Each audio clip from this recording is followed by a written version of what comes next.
We all had one. Maybe we still do. I'm talking about the dreaded boss. You know, the guy you can have a beer with and chat about soccer, baseball, or even hockey. But there are some things that are absolutely off limits. I mean, completely forbidden. He could buy you a beer, a nice bottle of booze even, but those topics would still be off limits if you're still sober enough to talk. My name is Ariadne, like Bunker, but Jones will do too. My wife's name is Kaylee. Now you see the connection and why we are often teased by our friends, neighbors, co-workers, and even the lady who goes from table to table selling roses on our night outings. Ariadne and Kaylee Jones. That's us. We live in a big city and both make good money for the neighborhood we live in. It's warm here year-round, and only occasionally do we have to pull out the electric blanket when a cold front comes through. I think the last time we did that was, well, a long time ago. One thing I can tell you for sure is that if the AC fails, we repair it faster than a dog runs away from a cat fight. We were both still very young back then. At that point, we had only been married a month or two after our 4th wedding anniversary. Kaylee and I had been together as boyfriend and girlfriend since the first day of summer vacation after my freshman year of high school. She was going to spend the summer at her aunt's house in Virginia, so before she left, we decided to promise that we would be a permanent couple by the time she returned. We sealed that promise by giving each other our virginity the night before she left. When she came back that fall, we spent a lot of time hiding from our families until we got to know each other very, very well. I mean, getting to know each other in the biblical sense. Graduation went well for both of us. We were able to get jobs, exchanged rings, and then there was nonstop sex. I mean, we were young, in love, and finally had the freedom we craved. Our apartment was small but cozy, and it was ours. We spent countless nights talking about our future, our dreams, and how we would grow old together.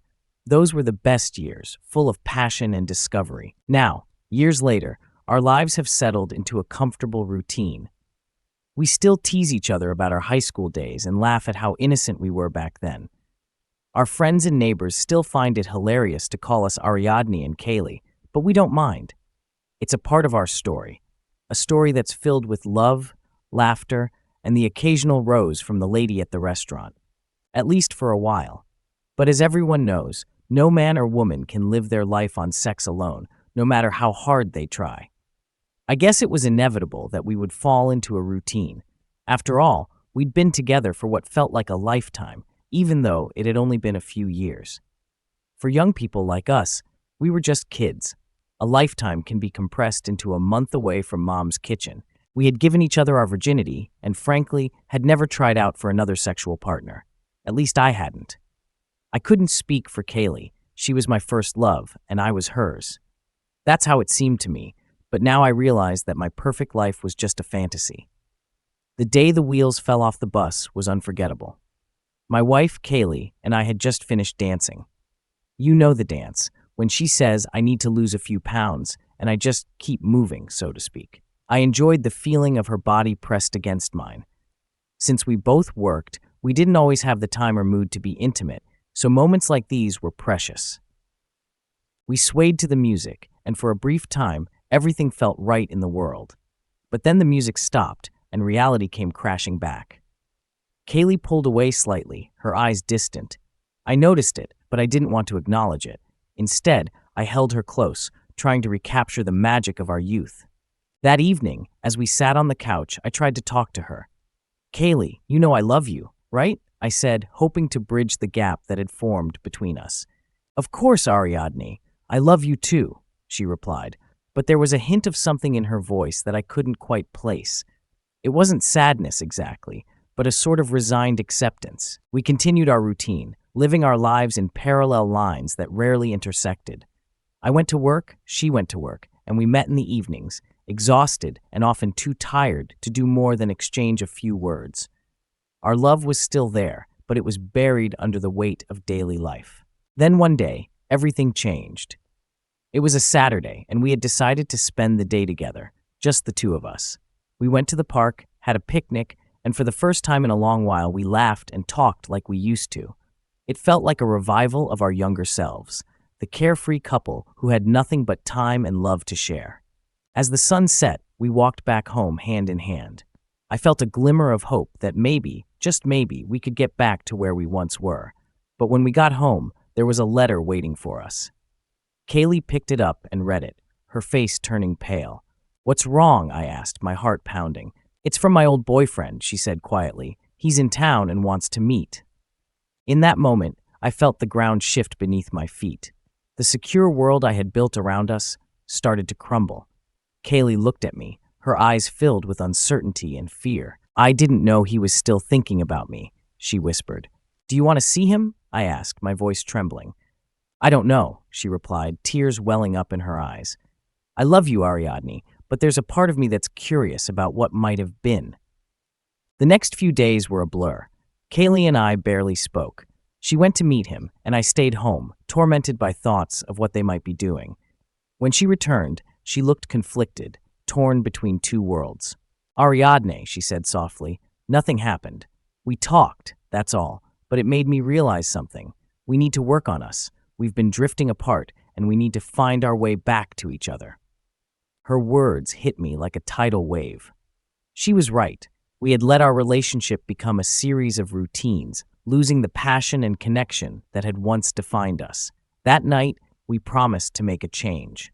We would find time for each other, rediscover what had brought us together in the first place. And so we began the long journey back to each other, step by step, dance by dance.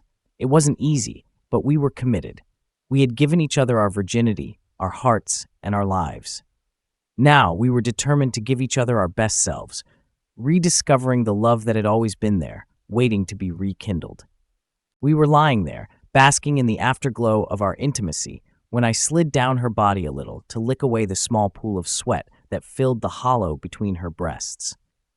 That's when I heard the words that make a man want to commit murder. Kaylee said, "You know what your boss told me today?" All feelings evaporated in an instant. "No, honey, what did my boss tell you today?" I asked, making sure she heard me loud and clear. Without hesitation, she declared, bold as brass, he said if I go to bed with him, he'll give you a promotion and a raise. I sat up so fast I must have scared her because her knee flew up like a Saturn rocket and crushed my gonads. The pain was excruciating. I didn't know what was worse, the vile proposition from my boss or the searing pain in my nether regions. Regardless of the culprit, there was a lot of screaming, yelling, and crying. In the first 3 seconds, those were the sounds that escaped my mouth. After that, I looked up from the floor and saw the shocked look on Kaylee's face. In my flailing, I hit my head on the end post, bounced off the dresser, and knocked over a lamp that struck me square in the forehead. I suddenly felt like I was being waterboarded as blood trickled down my face. A sharp pain hit me in the middle of my back, and I seemed to lose consciousness. Let's not be silly. I know I blacked out. That's the only explanation for how I woke up to some dude in an angel costume shining a bright light in my eyes. There was a lot of excitement, someone yelling, "He'll come to his senses." More angels appeared, more bright lights, and I was convinced I had died and gone to heaven. All these angels were throwing me a party for being among the elect. Then I realized it was a hospital and not heaven. 2 scenarios played in my mind. One meant I was alive, and the other meant I was in the afterlife. The memory of my wife's shocking revelation was still bouncing off the walls of my brain as my consciousness began to come back into focus. Tubes were coming out of my body like I was the center of the universe. The first real words I could make out were, "Calm down, there she is." When this angel entered the room, it was like the parting of the Red Sea. Everyone stepped aside as she demonstrated her authority. She had earplugs in her ears and kept talking, giving orders left and right. She held my hands, checked my vitals, and squeezed my fingers.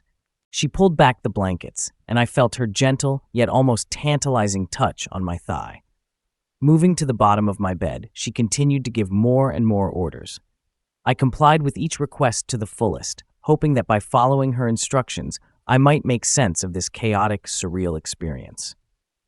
Now that I knew they weren't angels at all, but a bunch of nurses and doctors, I was able to relax. Slowly, they began to remove the wires that were preventing me from moving.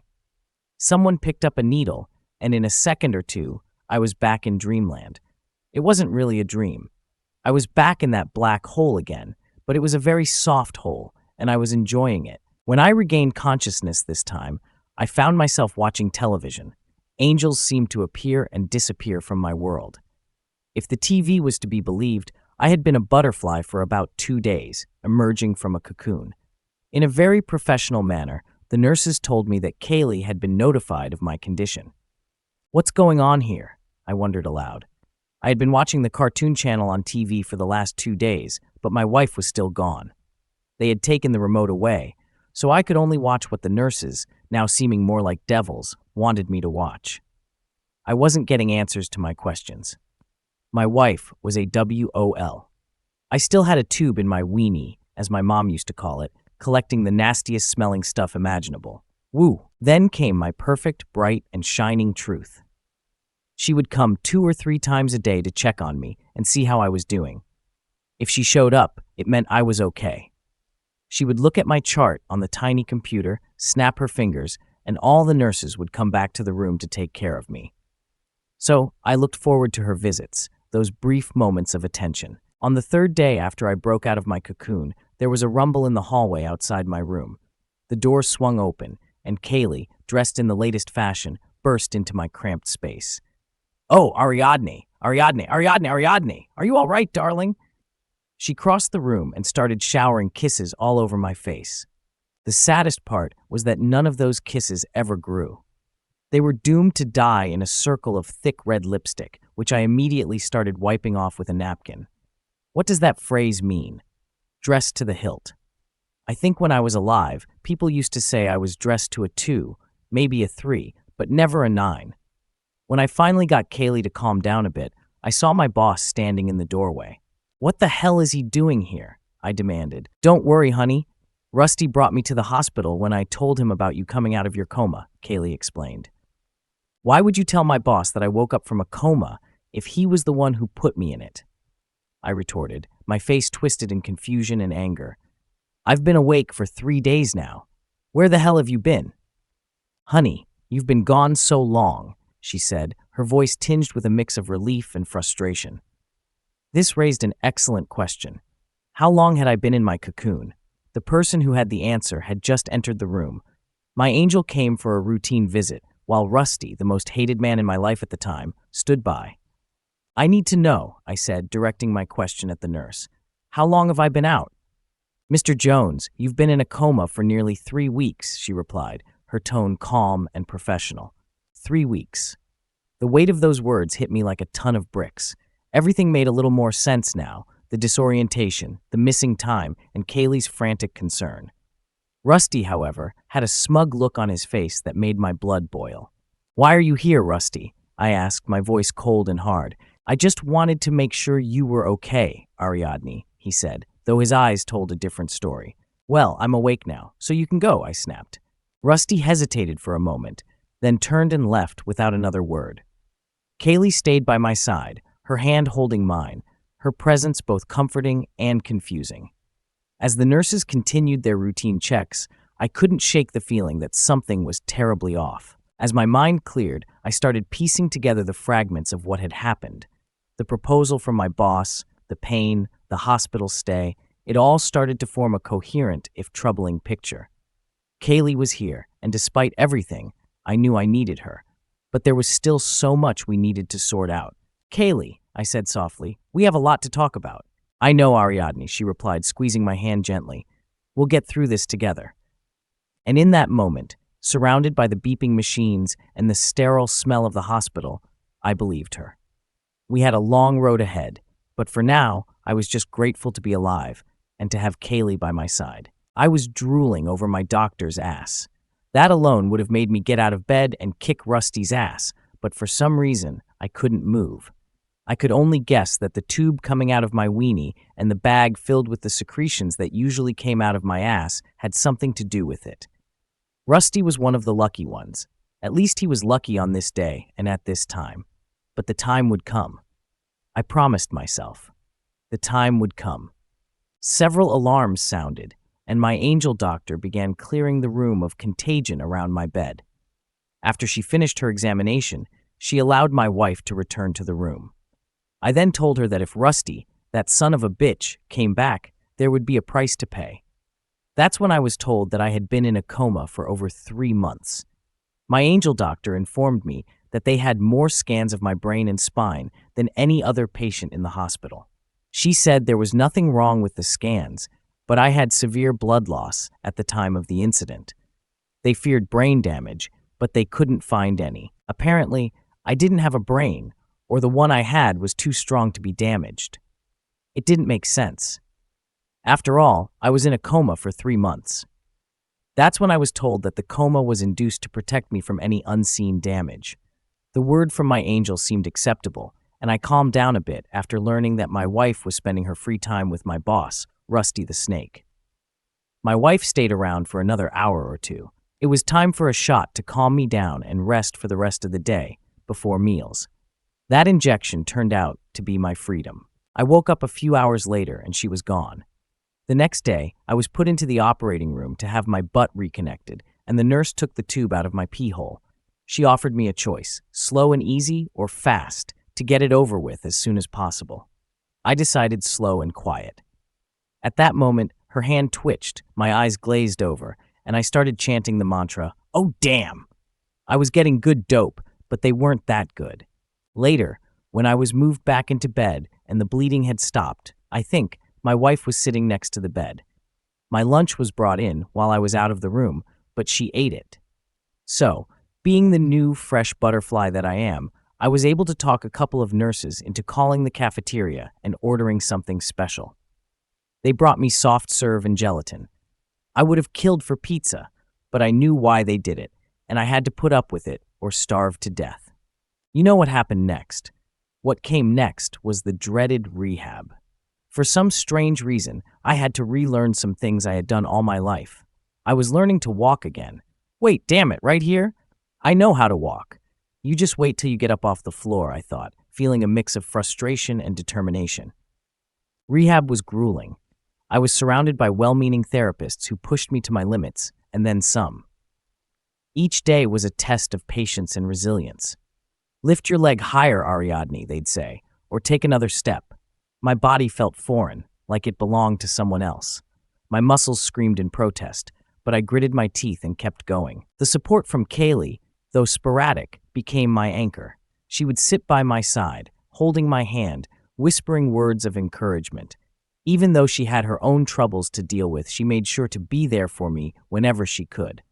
One day, after a particularly tough session, she leaned in and said, "Ariadne, I know it's hard, but you're doing great. Just keep pushing through."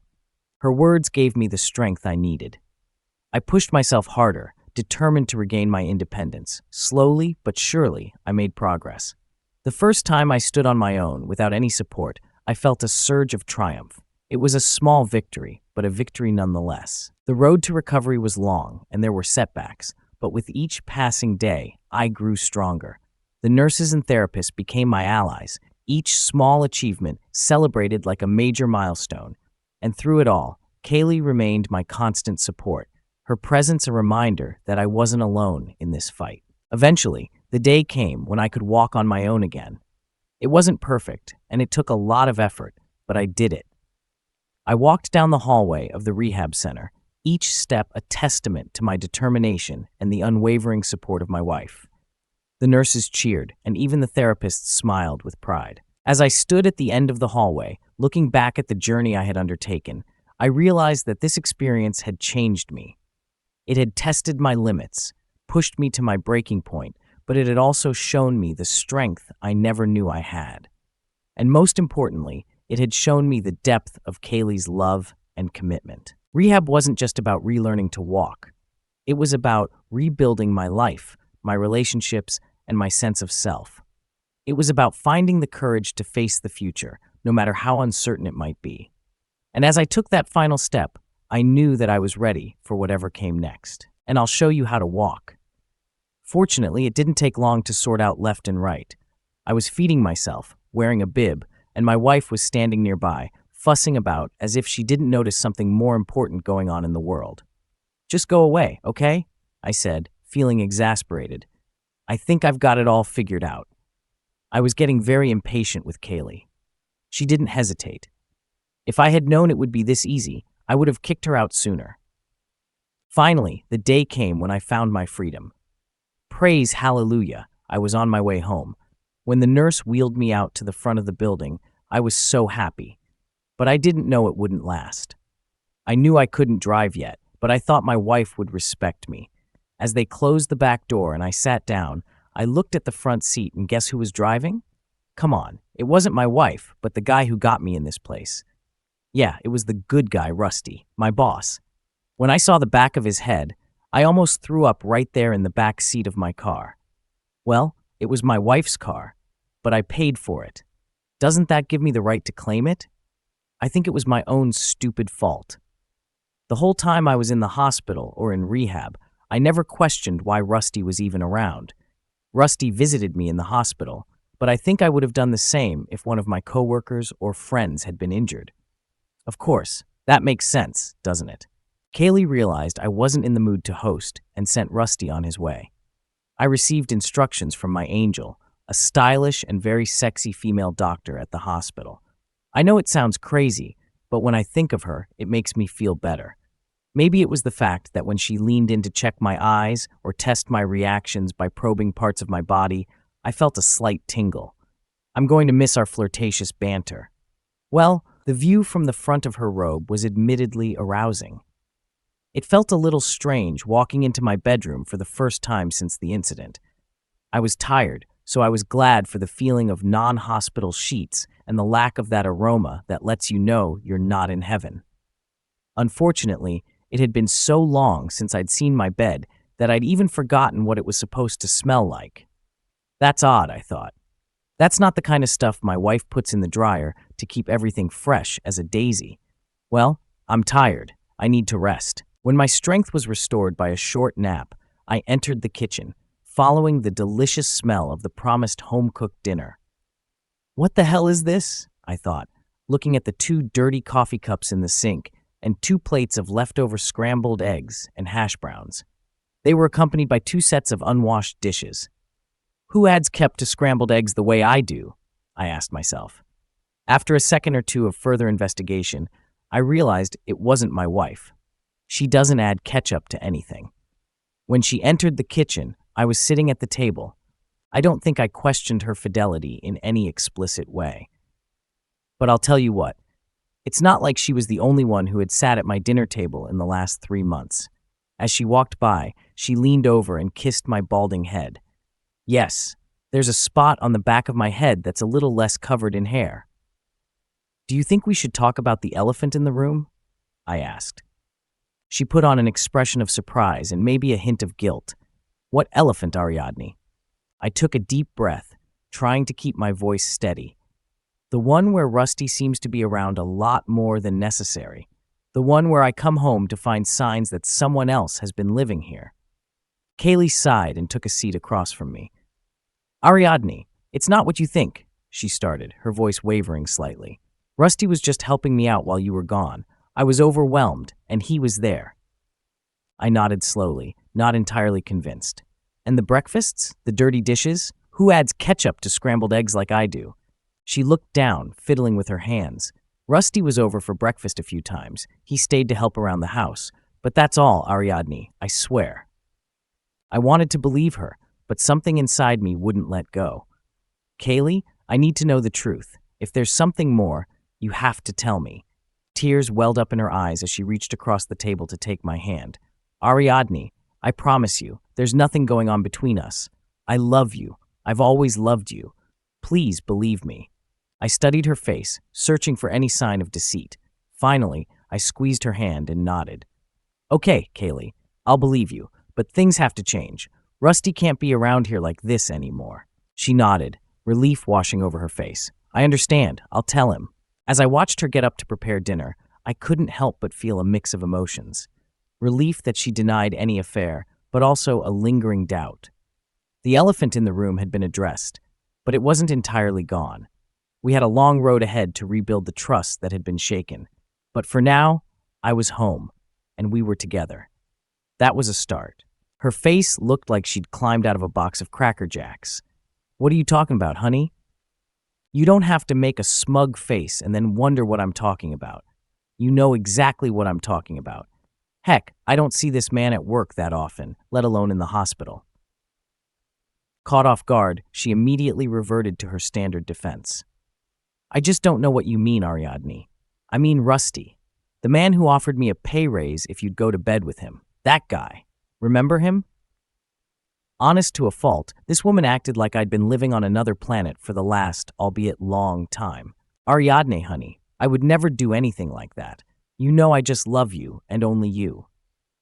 She reached across the table and put her hand on mine. Now I remember. The situation slowly began to clear up. What do you remember, honey? She asked, as if begging me to forget that question. I remember that smell on my pillow when I was resting this afternoon. I paused and looked around the room as if a light bulb had just exploded in my head. It's the same aftershave that Rusty bathes in after his shower. It's so strong. His office remembers it at work. She laughed faintly and said, "These sheets are fresh. I put them on last night." That's exactly what I mean. Rusty slept in my bed last night, making love to my woman, taking advantage of my absence. Suddenly I stood up. I was furious. I was screaming. The blood was about to drain out of my body, and I felt myself losing consciousness. Slowly and as calmly as I could, I sat up, my eyes drilled into my wife's. I don't need to hear some nonsense about how he helped change the sheets or how he painted the ceiling or helped you check the mattress to make sure this one was firm enough. I need to know what the hell is going on. Kaylee began to cry. She covered her face with her hands and began repeating over and over the phrase, "Forgive me. Please forgive me." I had to wait a minute or two to let my mind catch up with my body. When it did, my thoughts scattered in different directions. It was hard to make sense of what I had just heard. The constant tears and pleas for forgiveness. What will this story be about? You may have asked yourself the same question. At last, I pulled myself together, and the first thing I did was to try to calm Kaylee down so that I could make out at least one word she was trying to say. She was crying and trying to speak at the same time, and it was just a string of words that meant nothing. Even if a human tied it all together, it would make a programmer scratch his head.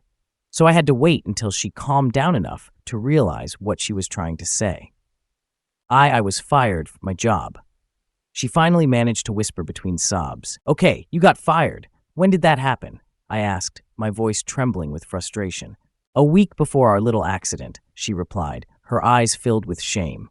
His blood pressure rose again. "And you didn't think to tell me? You just let me find out like this?" I asked, my voice rising. "I didn't know how to tell you. I was scared, Ariadne.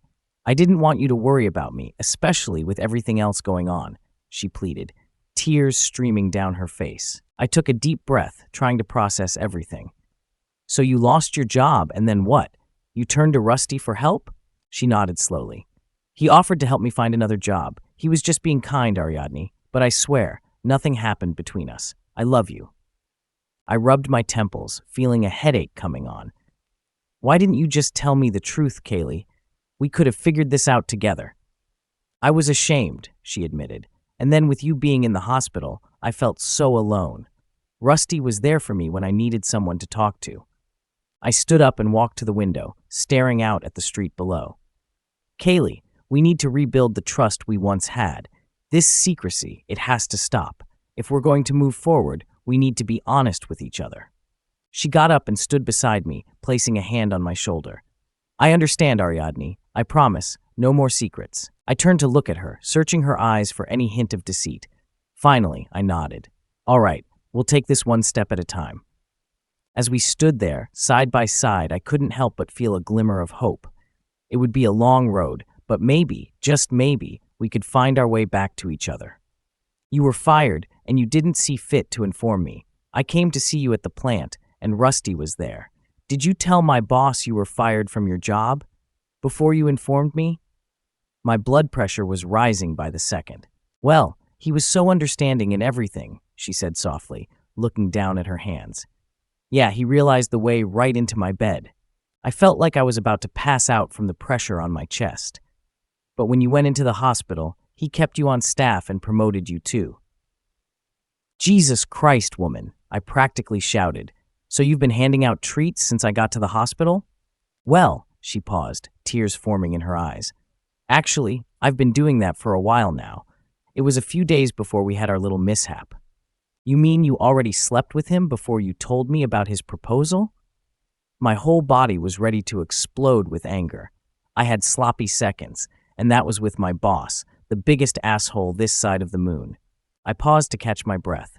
I have news for you, for him, and for the whole damn world. You can all just kiss my ass. The room started to spin, and I felt myself losing consciousness. When I came to, a sexy nurse was looking at me through the plastic mask I'd put on to help myself breathe. A loud siren sounded very close by, and for some reason, my wife was holding my hand. Why would she hold my hand if I wanted to knock her on her ass? The hospital checked me out and decided to keep me overnight to make sure I didn't cause any harm. I was okay with that. Maybe I would see my special angel again. When I asked the night nurse about her, she said she'd moved to another hospital. There was no point in going to the hospital anymore. Damn. I tolerated my wife's presence in my room for a while, but then I persuaded her to go home. We could finish our quarrel another time. The next morning, I got up bright and early. I called my brother to see if I could stay with him and his wife for a few days until I could find a place to hide from Kaylee.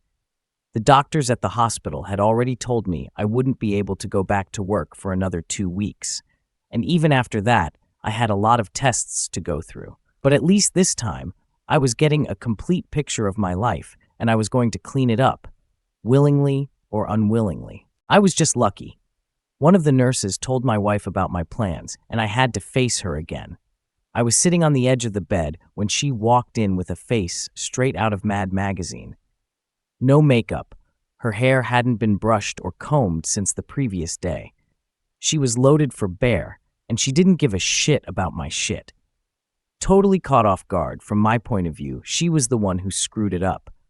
I was just trying to make our life a little better. Her remark about her lover patting her down hadn't quite sunk in yet. Who patted you down?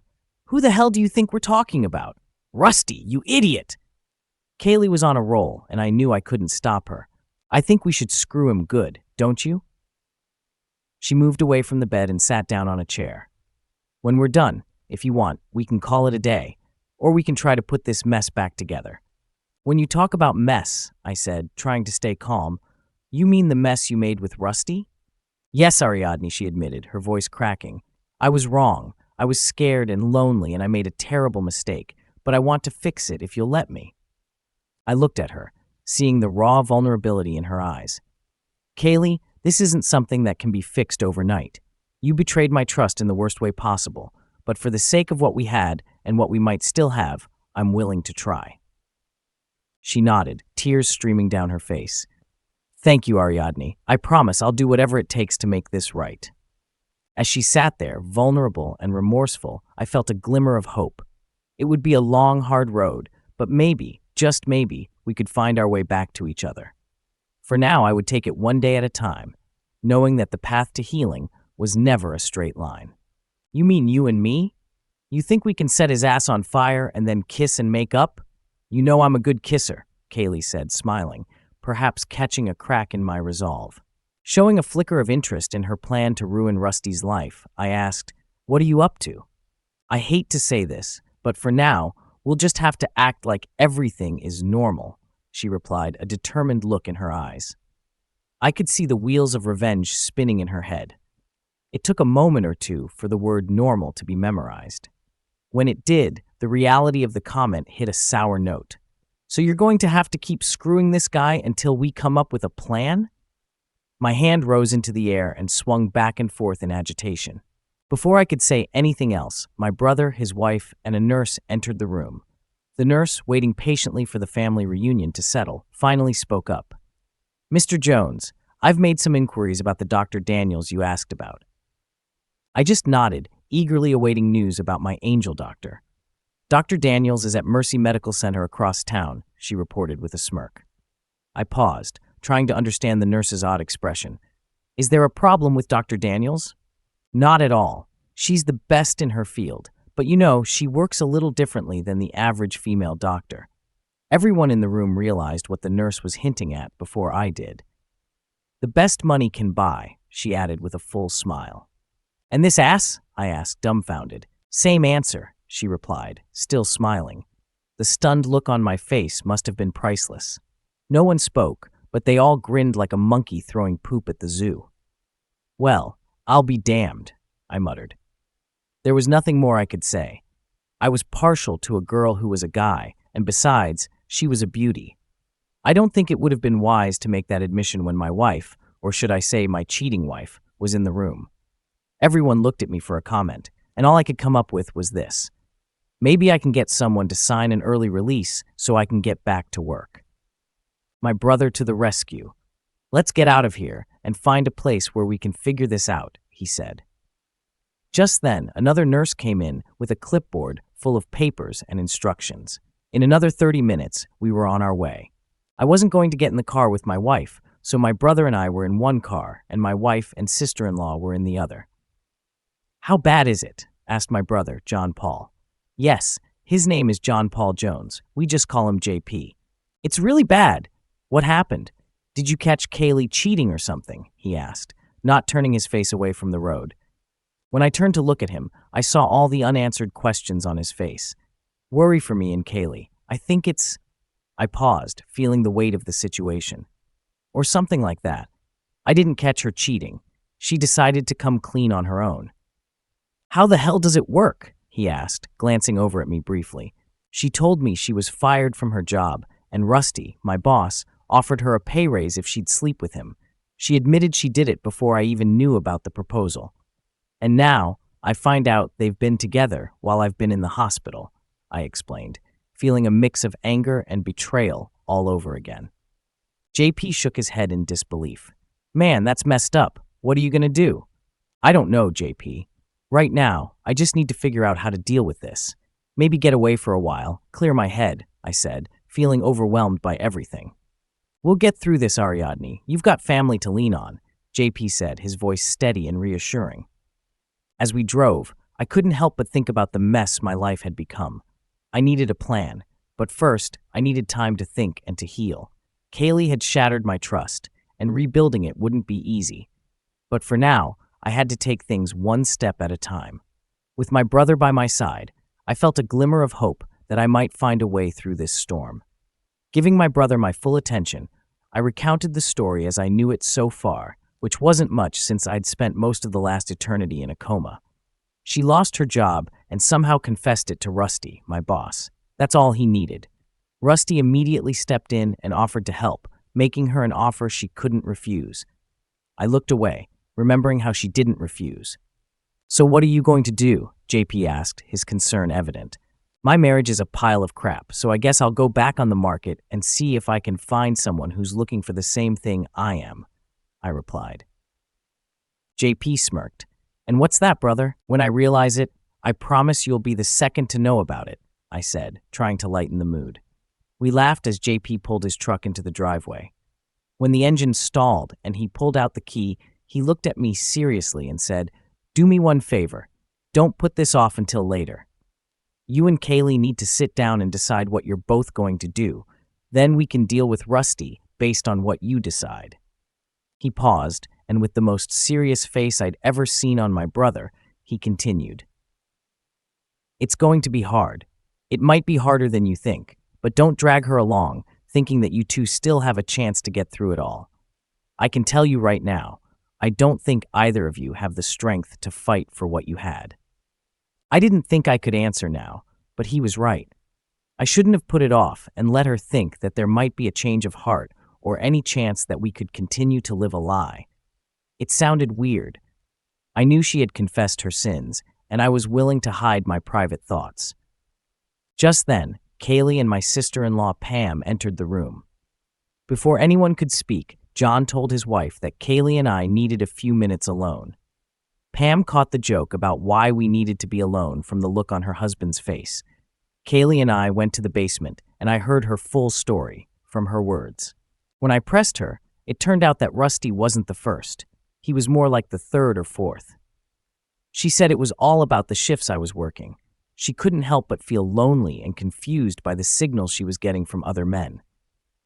I explained to her as best I could that all men are male dogs, and so was I. It was then that I admitted that I liked my special doctor at the hospital. At that moment, I could see that she had resigned herself to the fact that it wasn't going to work out between the two of us. When I asked her why it took me 3 days to get to the hospital when I came out of my coma, she replied that she wouldn't lie to me again. I was in Las Vegas with Rusty, and he didn't want to go home, and neither did I. So all those tears and begging for forgiveness were just a ploy to get back to me? I asked, feeling a mixture of anger and betrayal. Ariadne, she said in all seriousness, you hadn't been with us for 3 months, and by then I thought I'd fallen in love with Rusty. So you just stayed with him instead of coming to me? I pressed, seeing moisture appear in her eyes. Yes, in fact, I was sure Rusty and I would work out, she said, her voice trembling. I took a deep breath, trying to process everything. Kaylee, you've made your choices clear. We need to move on from this. You need to be with Rusty if that's what you want, and I need to find my own path. She nodded slowly, tears streaming down her face. I understand, Ariadne. I'm sorry for everything. As we sat there in the basement, the weight of the situation settled over us. The life we had built together was crumbling, and there was no salvaging it. But maybe, just maybe, there was a chance for both of us to find some form of happiness apart. We stood up, and for a moment, we just looked at each other, acknowledging the end of an era. I left the basement feeling a strange mix of relief and sadness. My brother was waiting for me upstairs, and as we headed out, he put a reassuring hand on my shoulder. We'll get through this, Ariadne, one step at a time. Driving away from the house, I couldn't help but feel that this was the start of a new chapter. It was uncertain and daunting, but it was a chance to rebuild my life on my terms. With the support of my family, I knew I had the strength to face whatever came next. Stay together, I repeated, trying to process everything. What made you change your mind? I could see Kaylee was beginning to feel the weight of her feelings. She leaned back in her chair, looking around the room as if the answer could be found on a plaque hanging on the wall. She shook her head slowly. Rusty was in the shower in our Vegas hotel room, and then his phone rang. It was his ex-wife. I told her he was in the shower. Instead of yelling at me, she immediately calmed down and told me what I had gotten myself into with Rusty. I nodded, urging her to continue. I hung up the phone, and when Rusty got out of the shower, I told him that his ex had called and wanted to know when he was going to start paying child support. The look on his face changed from confident to hateful. Her expression mirrored the disgust she must have felt then. That same day, I got a call from the county health clinic saying I had gonorrhea for the second time. I brushed past her remark about gonorrhea, focusing on another bombshell she had dropped. I didn't know he had kids, I said, chuckling quietly to myself. I didn't know either. I didn't even know he'd been married before. He has 3 kids, and he has to spend 1 weekend a month with them. She shook her finger at me, as if scolding a child. I've been dating him for, well, it doesn't matter how long, and I still haven't seen these kids. I don't know how old they are, whether they're boys or girls. All I know is that he's a rotten shit when it comes to his kids. What does that say about him as a person? And don't forget, he patted you on the shoulder twice. I knew she saw me smirk. Then why did you stay with him? I asked, genuinely curious. If I tell you, you'll get upset. You'll start screaming again, and then you'll end up back in the hospital. You know one of us is going to file for divorce after getting revenge on Rusty, I said, stating the obvious. Knowing what I know now, I don't think you can surprise me, so we can be honest with each other. For the first time since this whole thing started, I wasn't furious. I looked at her face and saw in her eyes that she was no longer the same woman I had crossed the threshold with 4 years ago. We had talked about kids, a house in the suburbs, and maybe even traveling, but it wasn't meant to be. With a profound expression, she began to lay out the painful truth. Do you remember when you accepted the application for the rotating crew at the factory? Of course I remember, I replied. We talked about it before I applied. I was going to get a raise that would take the financial pressure off us. Yeah, but we didn't realize I'd be alone. With both of our jobs, we were like two ships passing in the night. When you worked the evening shift, the only way we could communicate was with sticky notes taped to the refrigerator. Night shifts were nights that lasted forever. The day shift, when we were both free, you did all the cute things you couldn't do the rest of the time. Tears sprang to her eyes. But the worst was when we were only together on your long weekends. It was crazy. One weekend every 4 weeks. It was a harbinger of trouble from the start. Suddenly, I relaxed, realizing the depth of her loneliness. I didn't understand how hard it was for you. I thought the extra money would solve our problems. Money can't replace time, Ariadne, she said softly. I was lonely, and Rusty was there. I made a terrible mistake, and I regret it deeply. I took a deep breath, feeling the weight of her words. Kaylee, I wish I had known. Maybe we could have found another way. We can't change the past, but we can decide what happens next, she said, looking me straight in the eyes. I nodded. You're right. We need to make a decision about our future. And as much as it hurts, I think it's clear we need to go our separate ways. She nodded, tears streaming down her face. I understand, Ariadne. I'm sorry for everything. With that, we sat in silence for a moment, both of us processing the finality of our decision. The life we had built together was coming to an end, but there was a strange sense of relief in acknowledging the truth. As I left the basement, I felt a mix of sadness and hope. My brother was waiting for me upstairs, ready to help me move forward. We'll get through this, Ariadne. One step at a time, he said, his voice steady and reassuring. Driving away from the house, I couldn't help but feel that this was the start of a new chapter. It was uncertain and daunting, but it was a chance to rebuild my life on my terms. With the support of my family, I knew I had the strength to face whatever came next. The reality that my marriage was over. I realized that she was right. She had cheated, but I was the one who had pushed her into unbearable loneliness. Perhaps we should both take responsibility. Have you ever told me what's eating you? No, you haven't said a word, I thought bitterly. I wasn't happy either, but all she had to do was open her mouth and let me know. Did I love her enough to fight for us? We had been married for a little over 4 years. We both recognized that we were probably too young to get married. At the time, we both wanted to get away from our families. We were both raised in less than ideal households. Let's face it, neither of us were happy. After a few minutes of crying, trying to come to terms with the fact that we would no longer be husband and wife, Kaylee put her arms around my neck and whispered, I'm sorry. I'm sorry. I loved you once, but I saw what was on the other side of the fence, and I couldn't resist. She paused for a second or two, then continued, no matter what anyone says, if you're looking for greener grass on the other side of the fence, it's not there. But the sex here is great. It's so great that if you get a chance to find out, don't hesitate to jump the fence. Who is this woman? I inquired quietly. This is definitely not the woman I thought I was going to spend the rest of my life with. We continued talking for over an hour. I realized it was time wasted. When she finally realized that I wasn't interested in the excuses or the details of her cheating, she agreed that we should join the others. I should probably just drink up all the memories of the few incredible, enlightening hours I'd spent listening to Kaylee detail her sexual adventures. All the while, she was handing over her pussy, and I was thrusting in to provide for the two of us. In my nightmares, I had visions of her resisting our neighbor Bobby Johnson for a full 2 seconds before dragging his ass to our bed. Of course, there was also the story of her in the back seat of her boss's car. Then she confessed how she hooked up with my boss. It was nothing like what she'd told me before. She'd gone after him. She had seduced him at a company picnic a full year before she told me about his offer of sex for a promotion. If she hadn't been fired by corporate HR for providing sexual favors to employees, she'd still be working. But no, not her. She had to fall in love with my boss, Rusty. Then she finds out that this good old boy Rusty is the biggest asshole in the Northern Hemisphere, or so she says. When we walked into the family room, all I saw were a few empty beer bottles and 2 very impatient people. Well, guys, you've got this revenge thing figured out, so we can get down to business and call it a day, my brother was the first to ask.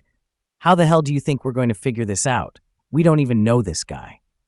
That's when Kaylee took the initiative to tell everyone the details of what she knew about Rusty and what we were up against. I shared what I knew, and when all was said and done, no one knew the asshole better than they did before. But at least we had a plan. Kaylee described Rusty's routine and his weaknesses, painting a picture of a man who was as much a coward as he was a bully. We needed to be smart about this. JP looked at me with a determined expression. All right, Ariadne, here's what we're going to do. We'll gather evidence of his misconduct. We'll need witnesses, documentation, anything that shows what kind of person he is. Once we have enough, we'll take it to corporate and make sure he's held accountable.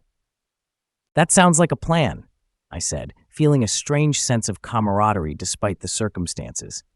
But we need to be careful. Rusty has connections, and he won't go down without a fight. Kaylee nodded. I can help with that.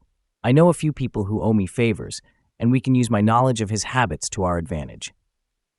The evening stretched on as we strategized, each of us contributing ideas and resources. By the time we wrapped up, I felt a renewed sense of purpose. Revenge might not be the most noble pursuit, but it was a start.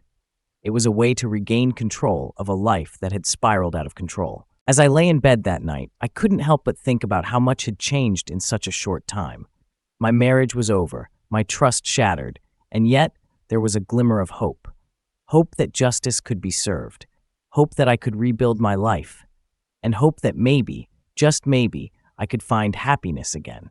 With these thoughts in mind, I drifted off to sleep, ready to face whatever the next day would bring. Everyone had another round of beers and agreed to meet up in a week. In the meantime, I would stay with John Paul and his wife. As far as Kaylee was concerned, I didn't give a damn. I waited until the following week to call the lawyer to talk about the divorce. I found his name and number at the bus stop. He handled divorces at what I thought was a reasonable price. Of course, by this time, I was willing to pay anything to get rid of Kaylee. The next morning, I called Kaylee to let her know my decisions about the divorce, and she said she would agree to whatever I thought was fair. Look who's talking about fair. I lived in a world of hard work and frustration, and she lived in the world of some infamous porn star. I was determined that what goes around comes around. I was going to get that SOB. The evening of our next meeting was like a bad dream. We each had a whole week to figure out the best way to get even with Rusty and break his back. No one had any good ideas except to shoot him as he got into his car to drive to work. We could make it look like a gang attack. The vote was 3-1 in favor of that idea. Kaylee was the only one who thought it was a good idea. Another beer, and I made a comment about him looking at my dear angel's ass in the hospital. I saw the lights flash, but I didn't see or understand what my comment had to do with getting even with Rusty. It took about 30 seconds to bring me up to speed, and suddenly we had a plan. First, we had to contact Dr. Daniels and then convince her to go along with our plan. I didn't think that would ever happen, but to my surprise, she was willing to do anything she might find amusing. She even gave me a glance, and when we told her who the target was, her smile grew even brighter. I think we have a winner, she looked around the room. I'm supposed to meet my beau here. I don't think he'll show up. Lucky me, I guess. Can I be tonight's audience?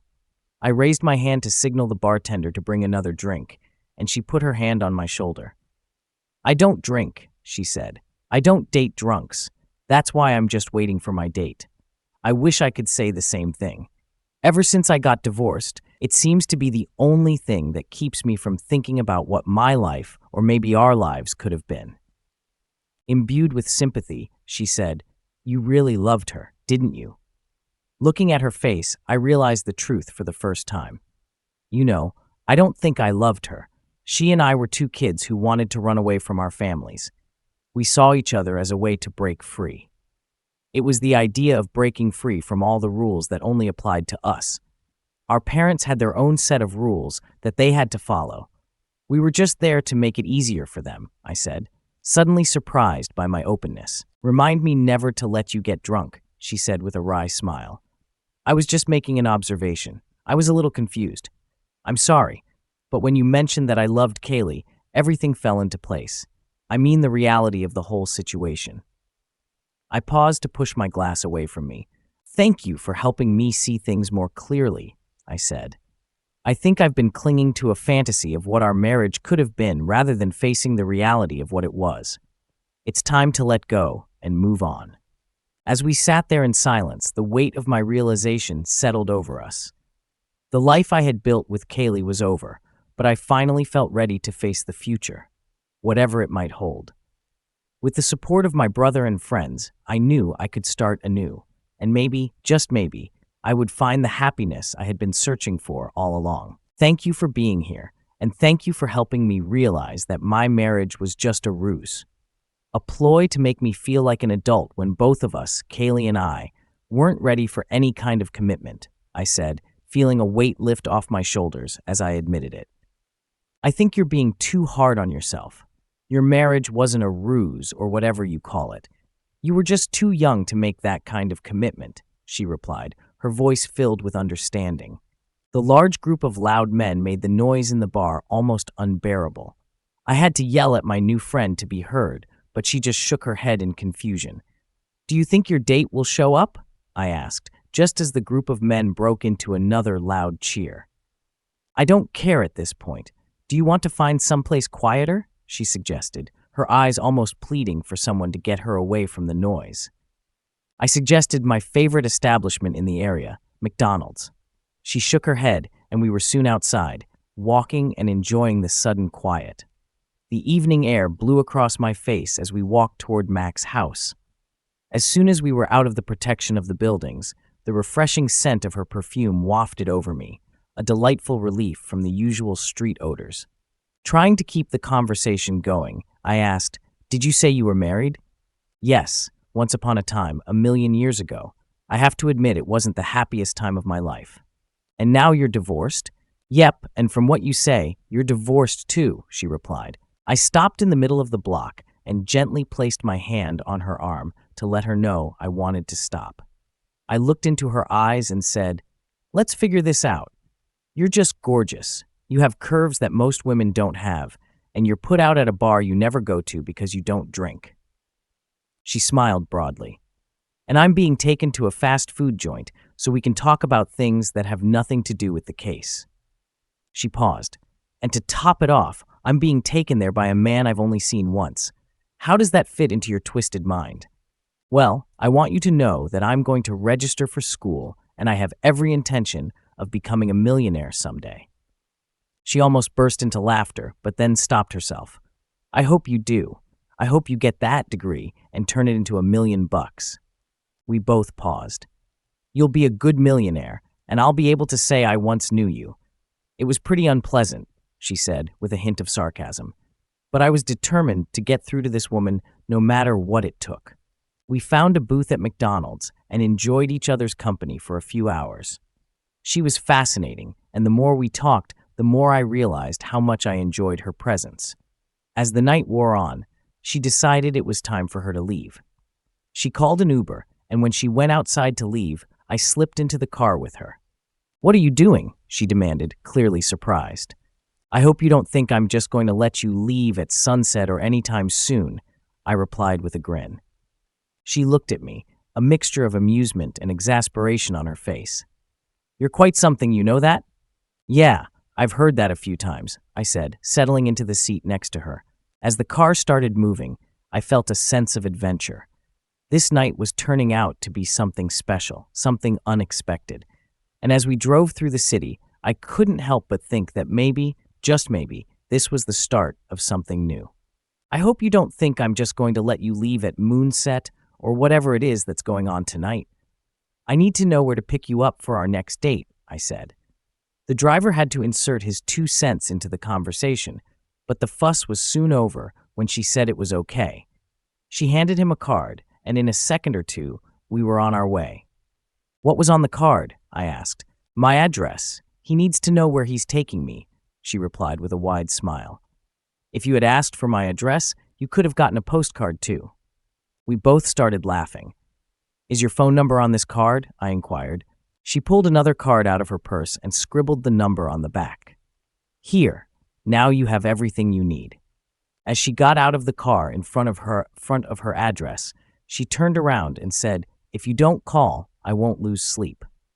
When Uber dropped me off at my house, the first thing I did was call the number on the back of the card. She didn't answer. She gave me the dial a prayer number. I went to bed and slept for about 30 minutes for the rest of the night. To avoid falling for her dirty trick, I stood in front of her door at 6 o'clock the next morning. I pressed the doorbell and waited for her to answer. It seemed like an eternity, but when she finally did, I asked her if she had given me the wrong number or if she was trying to convert me. Laughter erupted from the speaker. "I'm not dressed," she said, still chuckling. "I'm not here to see you dressed." "Then what do you want at this hour?" I paused for a second. "Coffee would be nice." "It'll be tea," she replied with a slight chuckle in her voice. "I live in number 3 at the end of the hallway on the 2nd floor." The door jingled, and I squeezed my way inside. After climbing one flight of stairs, I wondered if this was the best way to make an impression. I knocked on the door 3 times. There was no expected pause. The door opened wide. There stood a beautiful blonde woman with disheveled hair, wearing a nightgown that barely covered her thighs. I think my shock was greater than hers. From the way I was greeted, she wasn't shocked at all. "You didn't call," she smiled and then burst into a full-throated laugh, backing away from the door to let me into her apartment. "Oh my God," I thought. "Where has this vision been all my life?" There, standing straight and full length, was the sexiest woman I'd ever seen. Her blonde hair was thrown back because she was trying to comb it with her fingers. She was wearing an old, tattered white t-shirt that barely covered her body 3 inches above her knees. The fabric was old and very, very thin. Her light brown nipples showed through the fabric as if it wasn't even there. In my opinion, she might as well have been naked. She spoke first. "I thought you were going to call. You know it was the wrong number." "Yes, and I'm happy to report that I figured that out pretty quickly," I replied with a grin. She laughed again, her eyes sparkling. "Well, you're persistent, I'll give you that. I wasn't going to let a little thing like a wrong number stop me," I said, stepping inside. "Persistent and charming," she said, closing the door behind me. "Come on in, let's have that tea." We moved into her cozy kitchen, and as she prepared the tea, we talked about everything and nothing. The conversation flowed easily, and I felt a connection I hadn't felt in a long time. She handed me a steaming cup of tea, and we sat at her small kitchen table. "So tell me more about yourself," she said, her eyes meeting mine. "Well, I'm a man on a mission," I said, taking a sip of tea. "I'm going back to school to get my degree, and who knows, maybe become a millionaire someday." She smiled warmly. "I admire your determination." We spent the next few hours talking, laughing, and sharing stories. Time seemed to fly by. When it was finally time for her to go, she called an Uber. As we stood outside waiting, I realized how much I enjoyed her company. When the car arrived, she turned to me with a smile. "Thanks for the tea and the conversation. It was a nice surprise." "Same here," I replied. "I look forward to our next date." As she got into the car, she gave me a wink. "Don't forget to call this time." "I won't," I promised. Watching her drive away, I felt a sense of excitement and anticipation. This night had turned out to be something special, something unexpected. And as I walked back to my place, I couldn't help but think that maybe, just maybe, this was the start of something new and wonderful. "You're the first person to manage to crack the code," she said, taking my hand and leading me away from the front door. "The code to get into my panties," I stuttered, feeling a mix of excitement and nerves. "But you're not wearing panties," she replied with a mischievous grin. "It's not worth wasting time. Besides, you forgot to kiss me goodnight." "It's not because I don't want to," I began, but at that moment, she found herself in my arms. The first kiss was tender and tantalizing. The second kiss was filled with passion and desire. By the time the hour was up, she never once told me that I needed to lose a few pounds. She didn't complain when I licked the sweat off her from our lovemaking. Her lips knew ways of loving a man that I had never experienced. When I reached for a condom, she jerked her hand away. "I haven't felt a man come inside me in a long time, and you're the one who's about to do it." And I had no regrets. I could feel the walls of her passion pumping into me like her body was milking a cow or a goat.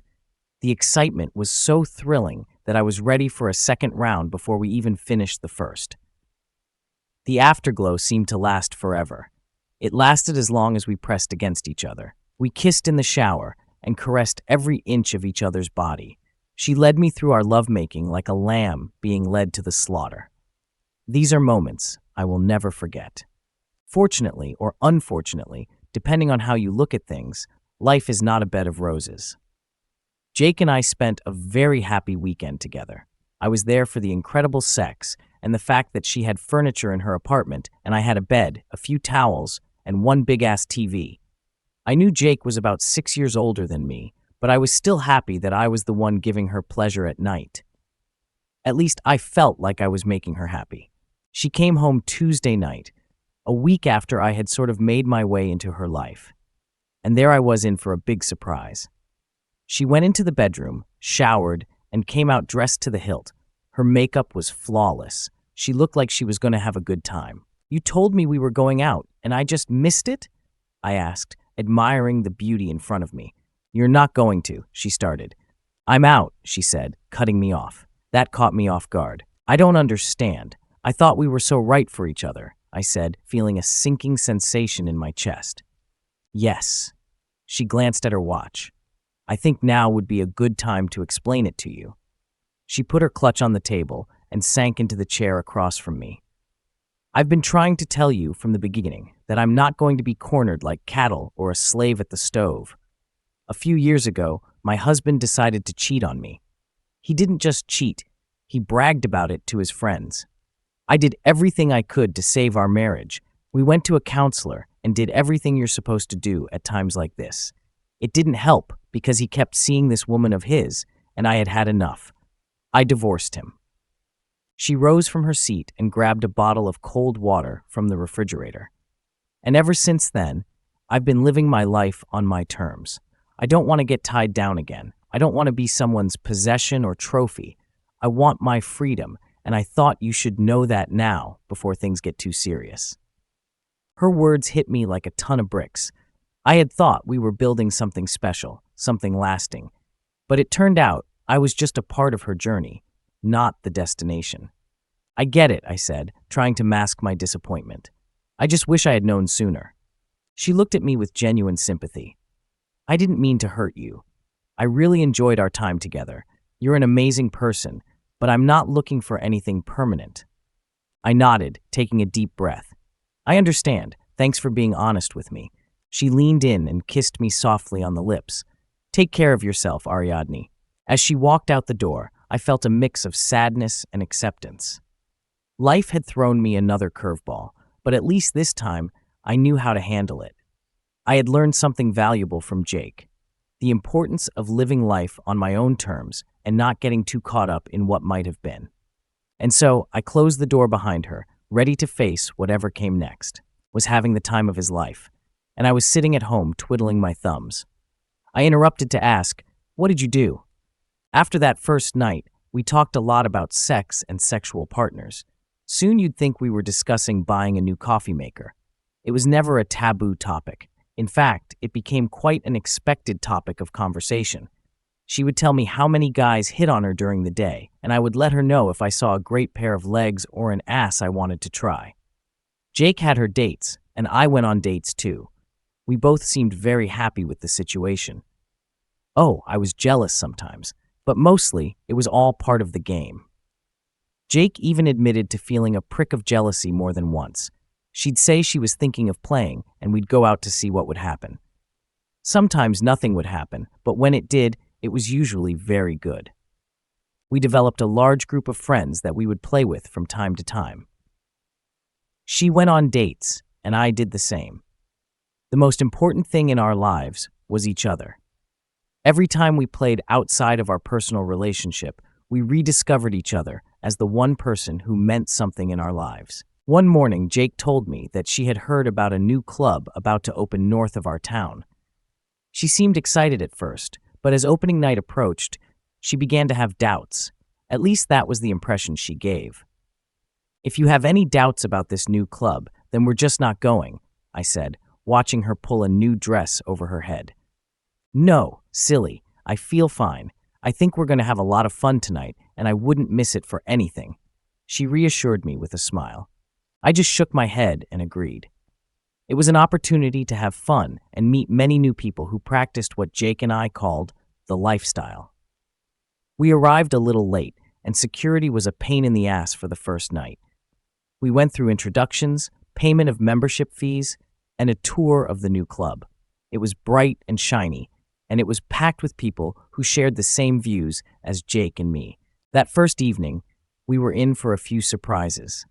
When we finally settled down to see what was going on, we froze in place. On the dance floor were two people we knew very well, our housemates Bill and Alice Johnson. Bill stood on the edge of the dance floor while his wife ground her crotch against a man much younger than her. But while Bill was watching his wife, he kept rubbing the front of his pants as if he were masturbating without taking his cock out. That was against the rules in this part of the club. "What do you think of that?" I asked Jake, pointing at Bill and Alice. "What do you think of this?" Jake countered, pointing to the other side of the bar. Walking across the dance floor toward us were my ex-wife and her new boyfriend, husband, lover, whoever he was. "Hey, Ariadne," she called out, her voice dripping with false cheerfulness. The sight of my ex-wife in this environment caught me off guard. I turned to Jake, who was watching the scene with a raised eyebrow. "Well, this just got interesting," she said, a slight smirk playing on her lips. "Interesting is one word for it," I replied, trying to process the surreal moment. My ex-wife and her partner reached us, and she introduced him with an overly sweet smile. "Ariadne, this is Mike. Mike, this is my ex-husband, Ariadne." Mike extended his hand, and I shook it, trying to keep my cool. "Nice to meet you, Mike," I said, though my mind was racing with 1,000 thoughts.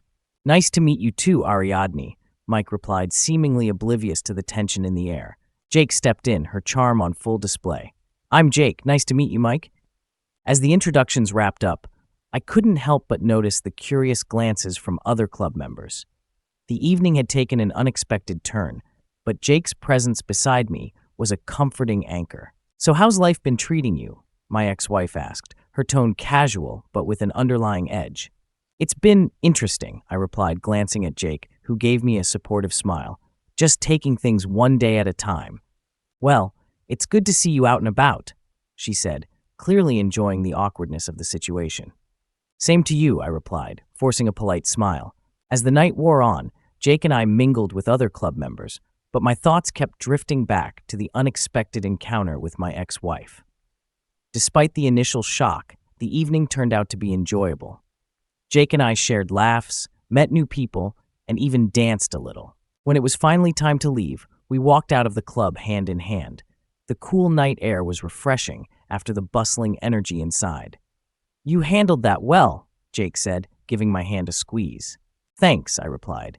I didn't expect to see her here, but I guess it was bound to happen eventually.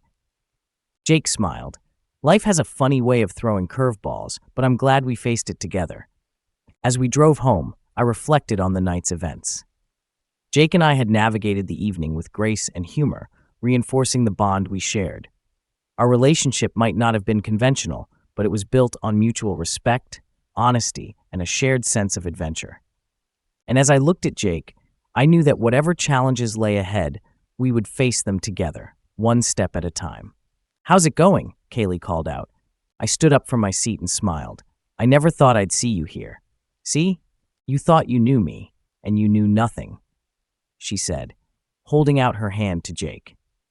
The conversation continued, and I couldn't believe what the two women were discussing. All around us, people were going about their business, and I was stuck listening to my ex tell Jake all the details of her life after we divorced. Kaylee's new buddy kept throwing glances at Jake, and I was trying to get him to leave and find someone else. Suddenly, I felt the back of Jake's new shoes slam into my shin. Like a quick-thinking woman, she pretended she had an urgent phone call. She made up some story about an accident, and we excused ourselves from Kaylee's relentless onslaught. Before I could say goodnight, Jake dragged me out of the club. As we got in the car to head back to town, I asked Jake if she was okay. "I thought you couldn't have a cell phone at the club," I said, confused. "I'm an EMT, Ariadne. They should be able to contact me no matter where I am," she replied in a stern, staccato voice that made me think I was in trouble. I just turned my head and pointed the car back into town. When we pulled up to her apartment, she didn't say a word. Something had happened, and I wasn't sure I wanted to know about it, whatever it was. Once inside, I was sort of waiting for what was about to begin when Jake looked at me with a very serious look. "Ariadne, I need to know, do you love me?" she asked, her eyes searching mine. I was stunned by her question. "Of course I love you. Why are you asking me that? I tell you every day that I love you. I know you couldn't hear everything Kaylee and I talked about tonight, but tomorrow you and I are going to be married," she said, tears streaming down her face.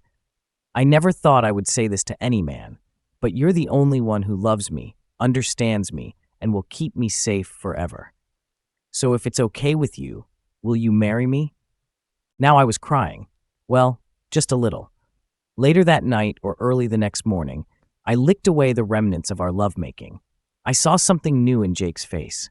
For the first time, I noticed the peace, the calm, the comfort on the face of the woman I had just agreed to marry. I wanted to see that expression on her face for the rest of my days. You'd think that would be the end of all our shenanigans. Oh, my friend, this is just the beginning. Jake and I got married, and we're still happy as pigs in mud. We have no kids, no pets, no prospects. We're still playing. In case you're wondering, she's on a date right now with a guy who was hitting on her while she was buying ice cream. I can't wait for her to come home and tell me about her escapade today. Every once in a while, I get to watch. She likes watching me with another woman, but I think she likes it because she knows that when I ejaculate, she'll have a chance to enjoy the pussy she just screwed. Yes, it goes both ways, but I'm still into women only. As for things like limits, they still exist. You've heard the old saying, "Don't litter where you eat." It is as true today as it ever was. Yeah, I got my degree, but I'm just a little short of my first million, but we're working on it. By the way, Rusty and Dr. Daniels are now married. Rusty is paying alimony, and everyone wonders who the man is in their relationship. My guess is Dr. Daniels. It doesn't really matter except to Dr. Daniels and Rusty, but it's a good thing to talk about. Life is unpredictable, but with Jake by my side, I know I can handle whatever comes our way. We've created a life full of excitement, trust, and mutual respect. And as I sit here, waiting for Jake to come home and share her latest adventure, I can't help but feel grateful for the journey we're on together.